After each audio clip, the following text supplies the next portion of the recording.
Today, I set out on a mission to build the longest ever bridge in survival Minecraft. But why? Well, you see, I was sent this video where a big YouTuber claimed to build the longest bridge in creative mode of 30,000 blocks, so I thought it would be funny to beat that in survival, but I wasn't going to stop there. I found out the previous record in survival was 42,000 blocks, so I decided to build a bridge spanning a whole 50,000 blocks. It had taken the previous record holder an entire 27 hours, but I had some secret faster strategies, which is why I started the run by actually heading into the Nether. And upon entering the Nether, I instantly started searching for bastions. Here I used a speedrunning strategy known as E-Raid to locate my closest bastion, which was unfortunately a full 30 chunks away. So far this might have looked a bit like a speed run, but I'm not going to the bastion to trade with piglins, but instead just to steal the gold blocks. I'm going to need over a stack of gold blocks, so we're going to quite a few bastions. I do the only actual speed bridging in the run, and eventually I reach my first bastion, which is the stables variant.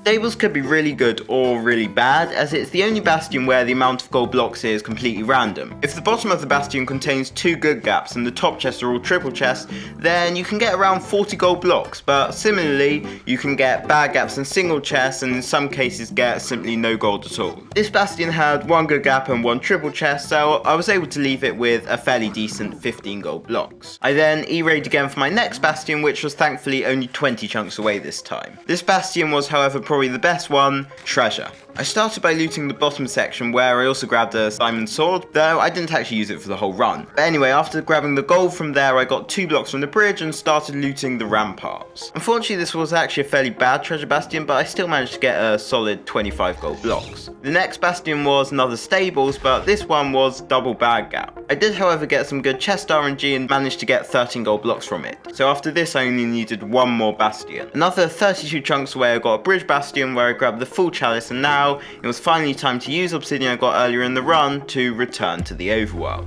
There was no need to return to spawn, so I just blinded on the chalice, and I'm sure you're wondering, why have I spent just 25 minutes getting gold blocks when the aim of this run is to build a bridge? Well, you see, this was just the preparation phase. I crucially blinded into a forest, so I used some of my gold blocks to craft myself some gold axes. I then used those axes to start getting a lot of wood. You see, the previous world record had taken so long because while bridging itself did take 7 hours, he had to keep refilling his inventory with items. Your inventory can hold just over 2,000 blocks, which means if I used that method, I would need to stop to refill over 20 times, which would just take way too long. However, I had found a way to get around this. By grabbing logs, I was able to store over 15,000 blocks in my inventory at one time. How? By keeping these as logs and then just crafting them into planks and then into slabs while I was bridging. This meant each log in my inventory was effectively a store of 8 blocks for the bridge, so I would only need to drop down to refill 3 times while bridging. The great thing about getting gold blocks was while they only took up 1 inventory slot, they would act as all the tools I would need for the refills for the entire run, as I had enough gold for over 200 axes, and I calculated this way it was by far the fastest way of building my bridge. I did also grab some excess gold in case of any potential future problems down the line. So now, in order to start my bridge, I need to fill my inventory with logs. Time to get chopping, literally. At first, I didn't realise quite how much chopping I had to do, but after 30 minutes of deforestation, I finally had pretty much a full inventory of logs. So, it was time to build up. I decided to start the bridge at the Z chord of exactly 10,000, and I went up to Y160, so I wouldn't crash into any mountains. My only issue with this was that if I fell, it was quite a long way down. Just in case this happened, I did however have a water bucket in my 9th slot, so there would be at least a slight chance of survival. Over an hour into my run, I finally started to bridge. I put my shift on toggle so it didn't go off at any point, and I also decided to change my hotkeys so they were all closer together. I did this so I could bridge with just one hand and do something on my phone with the other hand so I didn't die of boredom. I reduced my sensitivity and the bridge had begun. After a bit of bridging, I slept, and for this run I had to sleep every other night to stop phantoms from potentially spawning in. I was around 30 minutes in when I just crafted some more slabs and started to bridge again. I went to my first slot to move some slabs into my offhand, but it glitched. Instantly I was plummeting to my death at high speeds, and with about 2 hours of work potentially all about to go down the drain, I hit the MLG water.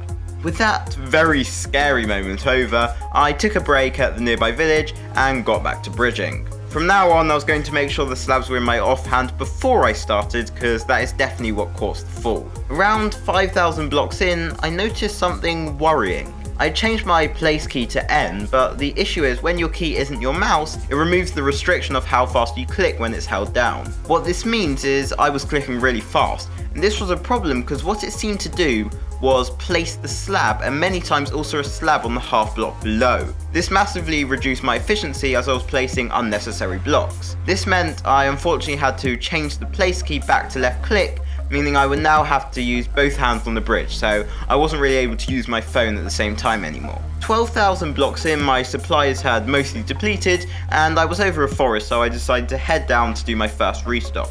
I swam down my water and started to chop down some of these spruce trees. Admittedly, doing a spruce forest was kind of annoying, as you see often when you chop down spruce trees, a couple of logs get stuck on the leaves at the top, but I didn't really have any other options. I crafted more axes, then mined more trees. With this, eventually, I had a full inventory of logs and was able to get back on the move. Annoyingly, my water had frozen, so I had to stack back up, but that wasn't the end of the world. So after half an hour of chopping, it was back to bridging. Though bridging had required some of my attention, it was actually not too boring, as I was able to call friends or watch YouTube videos on my phone at the same time, or at the very least listen to some podcasts. What was actually more annoying was that keeping my hands in the exact same position for hours on end wasn't exactly the most comfortable, but I had to push through it. After bridging for 10,000 more blocks, I crafted slabs but forgot to press shift. Thankfully I was over an ocean, so though I lost a couple of minutes, my fall posed no real significant risk to the run. So I stacked back up, got back to bridging. I got to almost exactly halfway through, and I had blocks to maybe go 1,000 or 2,000 blocks further, but all I could see ahead was Desert Mesa.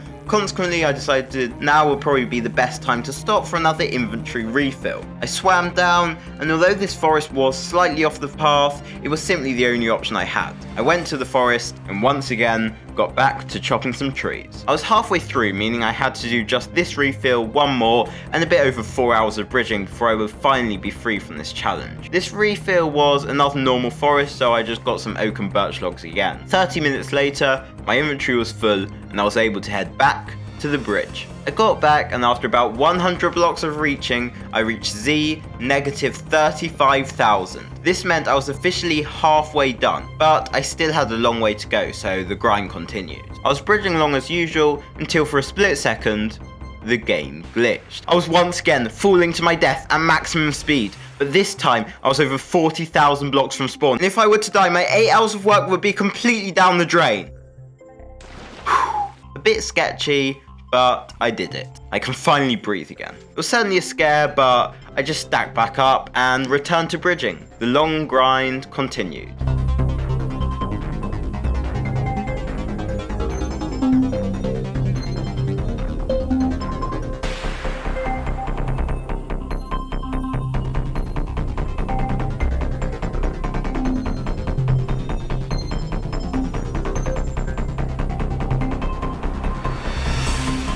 Nearly 2 hours later, at 37 blocks, I entered the forest and started what would hopefully be my final refill of the run. This was a really good forest as the trees were all in pretty good proximity, so the chopping didn't take as long as the others. It was also definitely worth getting the excess gold at the start, as I'd used it in stacking up from the 3 falls, and also the issues with placing double slabs near the start. I used all the gold, which pretty much filled back my inventory, and in total I crafted 221 gold axes throughout the run. I had now crossed the 10-hour mark, and was ready for the final stretch of bridging. Shift toggled on, and holding down left click, backwards and right. No interruptions, just 12,000 blocks left to bridge. While over some snowy tundras, I broke the previous record, getting to 43,000 blocks. I now had just over an hour of bridging to go. As the blocks got lower, I got excited. 5,000 left, 2,000 left, 1,000 blocks to go.